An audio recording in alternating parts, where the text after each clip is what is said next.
Go, go! On est avec Allah, personne va mourir.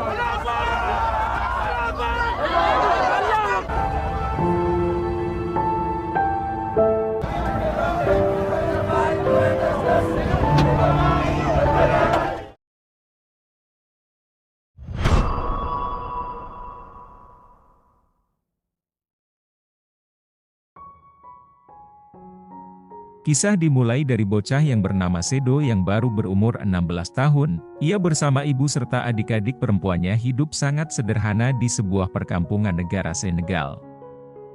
Sebagai anak laki-laki satu-satunya dan demi bisa mengangkat derajat keluarga, Sedo yang punya bakat di bidang musik bercita-cita suatu hari nanti ingin berkarir di Eropa. Tanpa sepengetahuan sang ibu, setiap libur sekolah dia dan sepupunya yang bernama Musa diam-diam kerja jadi kuli bangunan untuk menabung agar bisa merantau ke Eropa. Malam hari sesuai tradisi suku di sana, Sedo bersama keluarganya menghibur warga setempat dengan memainkan gendang dan tarian tradisional.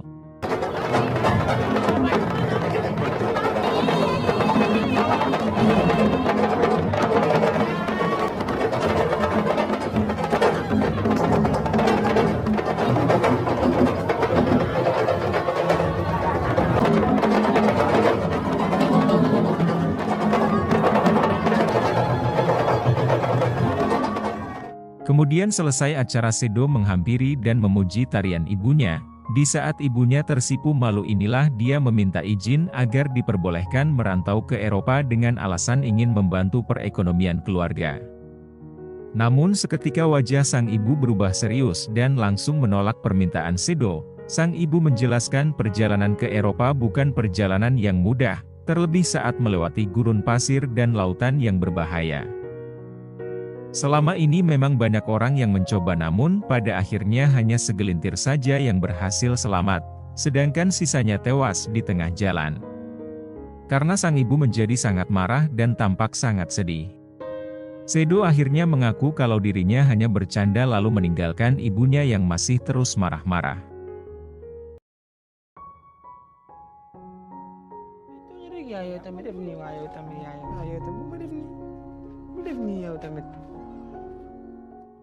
Besoknya saat akan sekolah, Musa dimarahi ibu Sedo dan diminta supaya tak menghasut anaknya pergi merantau ke Eropa.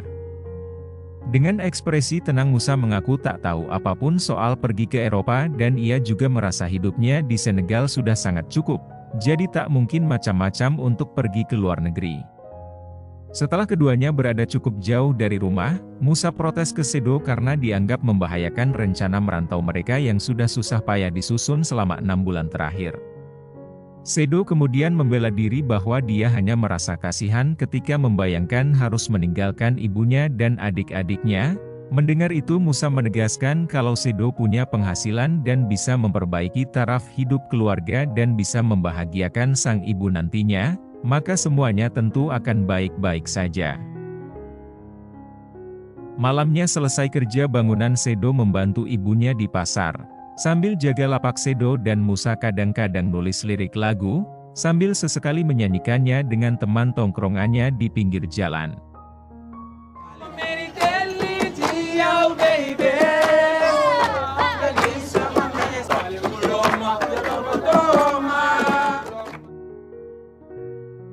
Beberapa hari kemudian setelah tabungan cukup, Sedo dan Musa ke pasar menemui petugas agensi imigrasi. Melihat ada 2 bocil mau nekat pergi ke Eropa, si petugas melarang dengan tegas. Dia mengingatkan perjalanan ke sana sangat berbahaya, lagian negara Eropa juga tak seindah yang kalian bayangkan. Banyak imigran di sana kelaparan dan tidur di jalanan. Daripada mati konyol lebih baik kalian tetap di sini. Namun meski sudah diingatkan, karena Musa tetap keras kepala, petugas marah lalu mengusir mereka berdua. Mendengar cerita dari pria tadi, Sedo sebenarnya ingin mundur, namun lagi-lagi Musa berusaha meyakinkan. Ingatlah semua perjuangan kita selama 6 bulan ngumpulin uang, Eropa sudah menunggu kita, bayangkan bila impian kita jadi musisi terkenal terwujud dan kaya raya, ibu pasti bangga. Seketika semangat Sedo kembali, akhirnya mereka berdua lalu mencari agensi imigrasi lain. Malam harinya sebelum berangkat, Sedo tampak berat hati untuk meninggalkan keluarganya. Hampir semalaman dia hanya duduk memperhatikan ibu dan adik-adiknya bermain hingga tertidur. Pagi-pagi buta saat semua orang masih terlelap, Sedo memantapkan hati dan mulai memasukkan beberapa baju ke dalam tas.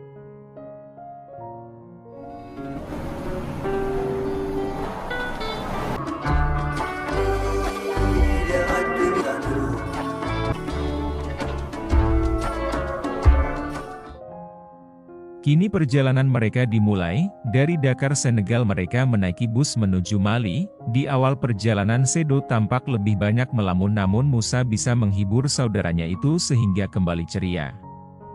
Perjalanan menuju Mali membutuhkan waktu kurang lebih 3 hari dan beberapa kali berganti bus. Saat berhenti di rest area sebelum masuk ke Niger, Sedo dibangunkan saudaranya karena rupanya di sana ada orang yang bisa membuatkan paspor palsu. Keduanya pun difoto secara bergantian bersama para penumpang lain yang juga ingin membuat paspor. Lalu setelah itu mereka diminta $100 per orang. Keduanya pun sempat meminta supaya harga dikurangi, namun orang itu menolak sehingga terpaksa $200 dari tabungan mereka pun diberikan. Gak lama setelahnya bus melanjutkan perjalanan menuju Nigeria dan saat di perbatasan, bus pun diperiksa polisi. Sayangnya mereka ketahuan menggunakan paspor palsu karena baju yang ada di foto paspor sama dengan yang mereka gunakan saat ini. Polisi pun mengancam mereka mau dipenjara atau bayar dolar. Akhirnya mau nggak mau mereka terpaksa membayar sejumlah uang. Kemudian berjam-jam lamanya menempuh perjalanan sampailah mereka di terminal kota Agadez, salah satu kota di negara Niger. Waktu turun dari bis ada seorang pria menawarkan jasa transportasi yang lebih cepat menuju negara Libya. Bahkan bisa langsung sampai ke negara Italia, tanpa pikir panjang mereka setuju. Setelah membayar mereka diantar ke tempat penjemputan bersama imigran lain, lalu disuruh menunggu. Malamnya para imigran berkumpul membahas rute perjalanan ke negara Libya. Karena nanti akan melewati gurun pasir, tapi salah satu imigran cerita kalau di sana banyak perampok. Agar uang kita aman, dia menyarankan simpanlah uang di lubang anus. Selesai diskusi panjang lebar mereka pun bubar.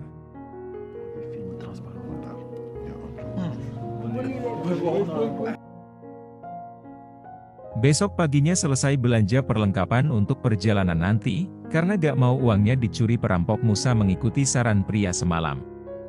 Di toilet Musa menyembunyikan uangnya di lubang anusnya. Malam harinya Sedo, Musa serta para imigran berangkat menuju Libya naik mobil bak.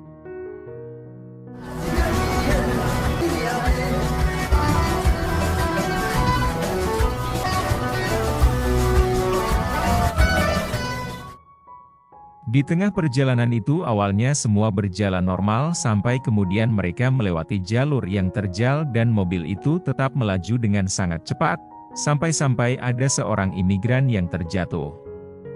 Menyedihkannya orang itu ditinggalkan begitu saja oleh si supir, padahal semua orang di belakang sudah meminta supir untuk berhenti, dan supir hanya berteriak supaya para penumpang berpegangan dengan erat.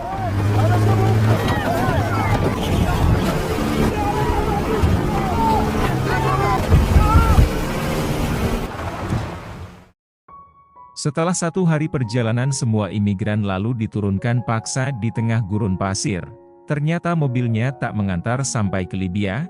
Sedo, Musa dan imigran lain mau enggak mau harus meneruskan perjalanan dengan berjalan kaki.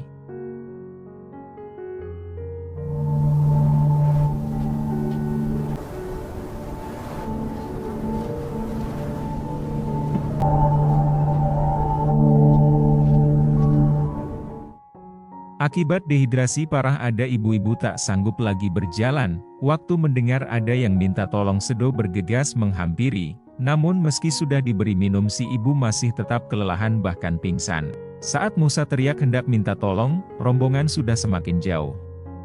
Sedo pun dilema, dalam hatinya dia tak ingin membiarkan si ibu mati di tengah gurun, tapi dia juga takut tertinggal rombongan. Sambil menahan sedih, Sedo minta maaf lalu pergi meninggalkan si ibu. Saat mereka melanjutkan perjalanan, Sedo melihat langsung apa yang sudah diperingatkan oleh ibunya dulu, yaitu banyak mayat-mayat bertebaran karena tak mampu bertahan di tengah perjalanan. Di dalam hatinya Sedo sebenarnya sudah ingin menyerah, namun semua itu sudah terlambat. Pilihannya hanya terus berjalan dan berharap mereka bisa segera tiba di tujuan. Saat memasuki malam, penderitaan rombongan bertambah saat mereka dihadang pemberontak lalu seluruh uang dan barang bawaan berharga dirampas.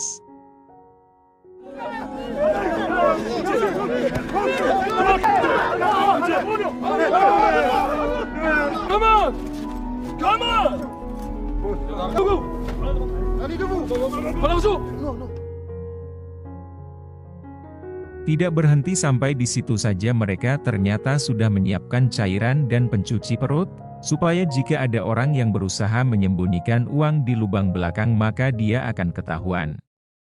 Saat semuanya dipaksa minum kemudian buang air besar, Musa ketahuan dan karena ulahnya itulah ia pun ditangkap. Sedo kemudian memohon supaya dibawa juga, namun sayangnya para pemberontak itu tidak mempedulikannya.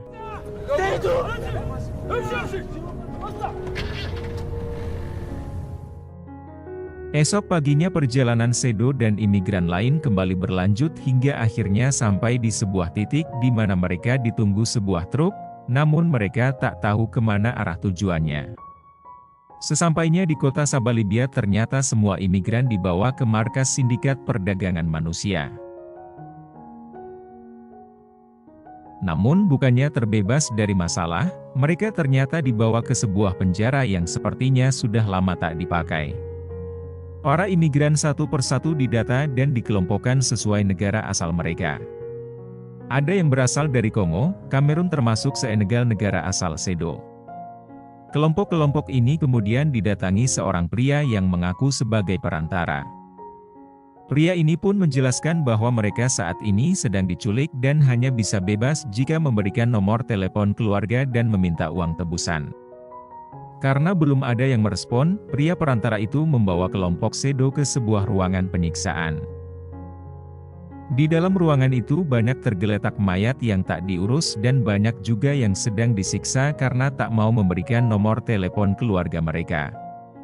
Bisa dibayangkan apa yang mereka rasakan di dalam sana. Mungkin di antara mereka sudah tidak ada yang punya keluarga, kalaupun ada mungkin mereka juga dari keluarga miskin. Orang-orang seperti mereka hanya bisa pasrah dan memohon belas kasih yang tak mungkin didapatkan.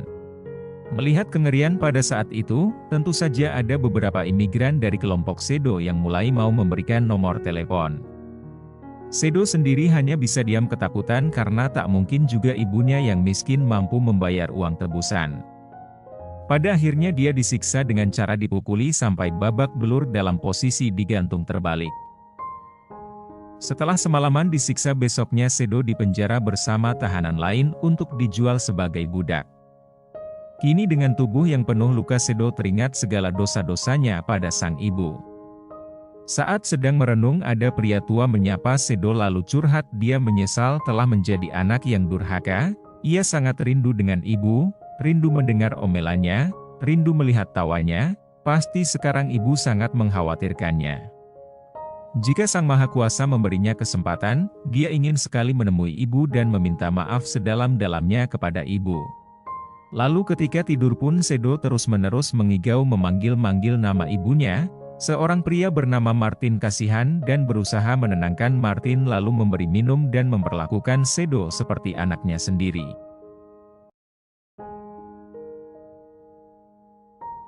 Keesokan harinya salah satu anggota sindikat mencari imigran yang bisa kerja jadi tukang bangunan untuk dijual sebagai budak.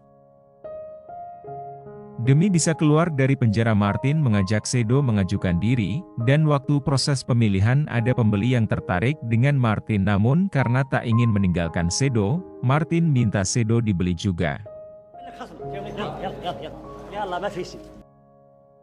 Alhamdulillahnya si pembeli setuju, Sedo dan Martin kemudian dibawa ke suatu rumah mewah milik bos si pembeli. Selesai menjelaskan apa aja yang harus dikerjakan, mereka berdua disuruh makan dan istirahat terlebih dahulu sebelum mulai kerja.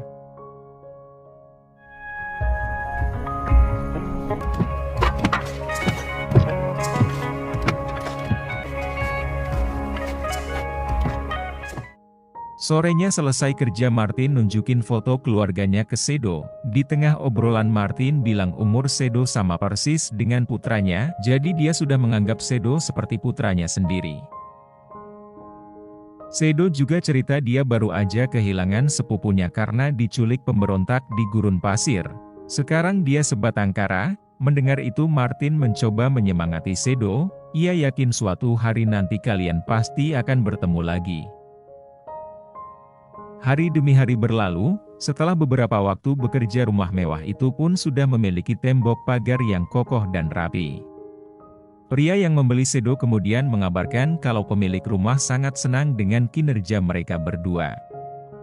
Dan jika Martin bisa membuat air mancur seperti yang ada di foto, maka pemilik rumah bersedia membebaskan keduanya, bahkan juga memberikan uang transport ke Tripoli.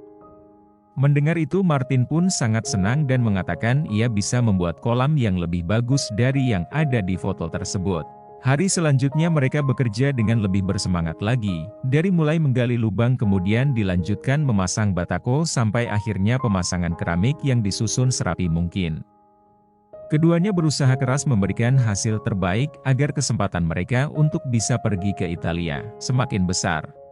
Kurang dari seminggu akhirnya air mancur itu berhasil dibuat dan pemilik rumah pun sangat senang ketika air mancur itu dicoba dan bekerja sesuai dengan apa yang diharapkan.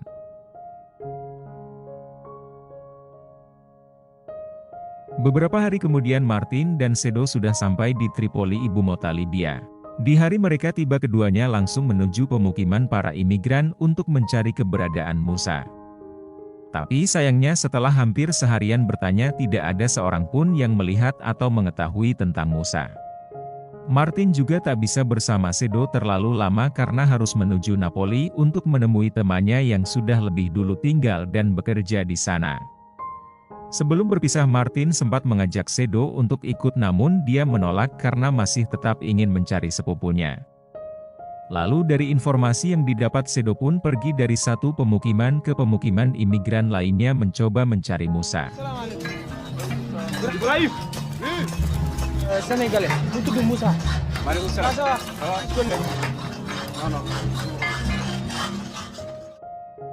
Sambil terus mencari dia bekerja sebagai tukang bangunan di proyek dekat tempat tinggalnya.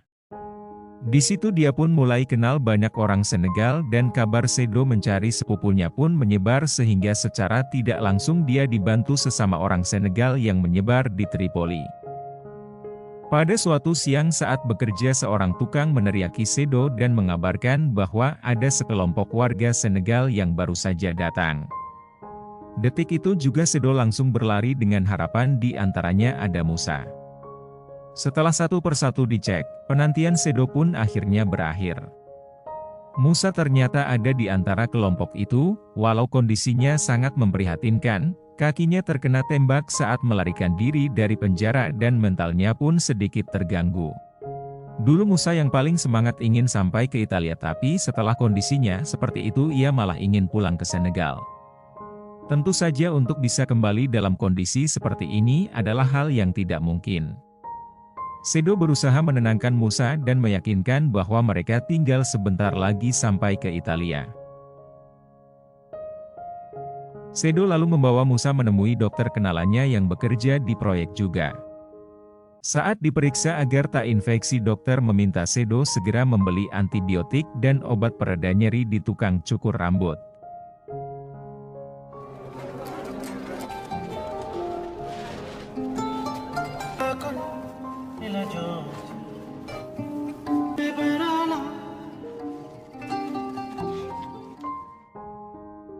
Saat mengobati kaki Musa, dokter menyarankan lebih baik dibawa ke rumah sakit di Italia, meski sudah diberi pertolongan pertama tapi tetap harus dioperasi, jika terlambat resikonya kaki Musa bisa diamputasi. Sedo pun khawatir besoknya dia menemui agensi imigrasi di dekat pantai, namun waktu ingin membayar uangnya enggak cukup. Awalnya Sedo ditolak tapi karena ia terus memohon akhirnya si petugas mau membantu asalkan ia yang mengemudikan kapalnya sendiri. Jadi dia akan memberikan secara cuma-cuma sebuah kapal sederhana apa adanya dan Sedo harus membawa semua penumpangnya berlayar ke Italia. Mendengar tawaran itu demi keselamatan sepupunya Sedo setuju, petugas lalu menunjukkan kapalnya sambil menjelaskan panjang lebar tentang cara mengemudikan kapal. Sedo cukup berjalan lurus terus aja mengikuti kompas ke arah utara nanti lama-lama juga sampai ke Italia. Malamnya Sedo tak bisa tidur ia memikirkan semua orang yang ada di sana, di mana besok semua orang itu akan menjadi tanggung jawabnya selama menuju Italia. Sempat ragu dan meminta pimpinan sindikat untuk mencari nahkoda lain karena Sedo tak mau bertanggung jawab dengan nyawa yang segitu banyaknya. Sayangnya mereka tak peduli dan memaksa Sedo untuk tetap mengemudikan kapal. Dengan terpaksa Sedo pun berangkat bersama puluhan imigran yang memenuhi hampir semua ruangan yang ada di kapal. Comment t'es pas capable? Je t'ai appris comment conduire le bateau, c'est bon? Il y a beaucoup de personnes sur le bateau. Tu as dit OK, tu vas faire.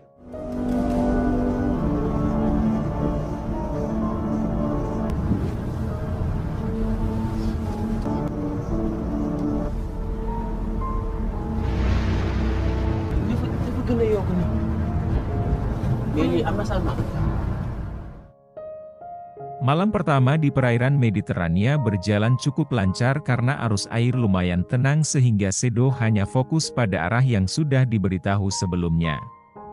Baru beberapa jam mengarungi lautan Sedo mengira dirinya sudah dekat dengan Italia karena melihat cahaya yang semakin lama semakin mendekat. Sayangnya kegembiraan itu sirna ketika mereka menyadari kalau cahaya yang dilihatnya adalah komplek pengeboran minyak. Besoknya terjadi sebuah keributan di arah belakang dan setelah dicek ternyata ada seorang wanita hamil yang merasa dirinya mengalami kontraksi. Seluruh penumpang pun panik termasuk Sedo yang hanya bisa meminta wanita itu untuk tetap sabar. Merasa bingung harus berbuat apa, akhirnya Sedo menggunakan telepon satelit untuk meminta bantuan orang. Polisi Libya menyuruh Sedo menunggu, mereka akan menghubungi pihak polisi penjaga perbatasan Italia untuk mengirim bantuan karena Sedo dekat dengan perairan Italia. Mendengar itu Sedo tambah stres, namun sudah berjam-jam lamanya hingga malam hari bantuan belum juga tiba. Waktu Sedo menelepon lagi, alasan polisi Libya justru berbelit-belit, dengan kecewa Sedo terpaksa melanjutkan perjalanan secepat mungkin agar si ibu bisa dirawat di rumah sakit Italia. Kini berganti siang, artinya kapal dan penumpangnya sudah 2 hari 2 malam berada di lautan. Saat Sedo hampir tertidur karena kelelahan, beberapa orang tiba-tiba memberitahu kalau di ruang mesin ada orang-orang yang pingsan. Mendengar itu Sedo langsung kaget karena yang ia tahu penumpang hanya ada di bagian atas kapal saja. Akhirnya Sedo memimpin evakuasi, kondisinya mereka banyak yang sudah lemas bahkan ada juga yang sudah pingsan.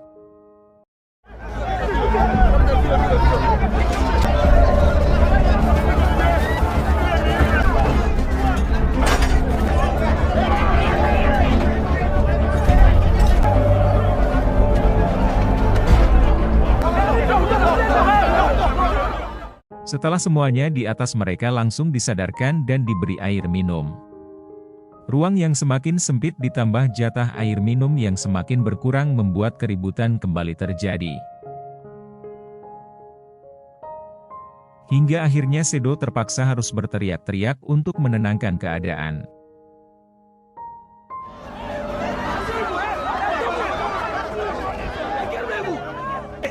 Personne ne va mourir, personne. On est avec Allah, personne va mourir.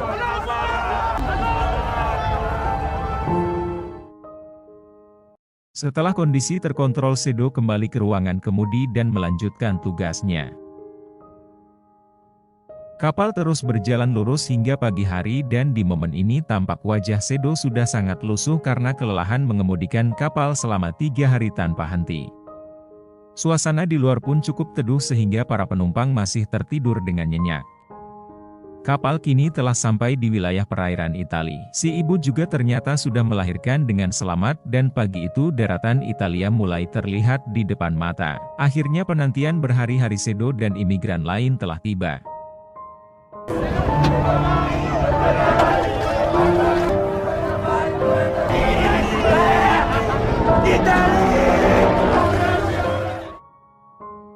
Sedo dan seluruh penumpang pun bersorak gembira ketika helikopter polisi Italia menghampiri dan bertanya siapa kapten kapalnya. Sedo langsung naik ke kabin kapal sambil menangis, dia teriak, "Akulah kaptennya." Maka di sini film pun selesai. Terima kasih kalian yang sudah menonton, sampai jumpa di alur cerita selanjutnya.